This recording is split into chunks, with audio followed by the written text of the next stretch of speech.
என்னன்னாக்கா இந்த cocktail, mocktail. நம்ம காக்டெயில் குடிக்கல. ஸோ அதனால் மாக்டெயில் மட்டும் ஆர்டர் பண்ணியிருந்தோம். மாக்டெயிலுங்கிறது 2, 3 ஜூஸ் கலந்தது தான் மாக்டெயிலு. அதுதான் நம்ம குடிச்சிருந்தோம்.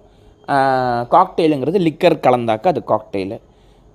நம்ம ஆர்டர் பண்ண மாக்டெயில் பார்த்தீங்கன்னாக்கா, அதுவும் நான் வரும்போது நான் சொல்கிறேன் உங்களுக்கு என்ன நான் ஆர்டர் பண்ணியிருந்தேன்னுட்டு. வாங்க நெக்ஸ்ட் என்ன நம்ம சாப்பிட்ருக்கோம், என்ன நம்ம குடித்தோங்கிறத நம்ம காமிக்கிறேன். நம்ம மாக்டெயில் ஆர்டர் பண்ணியிருந்தோம் இல்லைங்களா, அந்த மாக்டெயில் எப்படி பண்ணுறாங்க அப்படின்னு தெரிஞ்சுக்கிறதுக்காக அவங்கள கேட்டேன். இந்த மாதிரி நாங்கள் வந்து பார்க்கலாமா அப்படின்ட்டு. வாங்க, ஒன்றும் ப்ராப்ளம் இல்லை. நாங்கள் அந்த இடத்துல வந்து நீங்கள் ஒரு ஓப்பனாக தான் இருக்கும் அவங்க பண்ணுற இடம். நம்ம யார் வேணால் போய் பார்க்கலாம். இப்போ நாங்கள் ஆக்சுவலாக நிழலாக இருக்கணும்னு கொஞ்சம் ஒரு வேறு பின்பக்கமாக ஒரு இடத்துல உட்காந்துருந்தோம். ஒரு குடிசை மாதிரி இருக்க இடத்துல உட்காந்துருந்தோம். இதுவே வந்து கொஞ்சம் வெயில் அவ்வளோவா இல்லைனாக்கா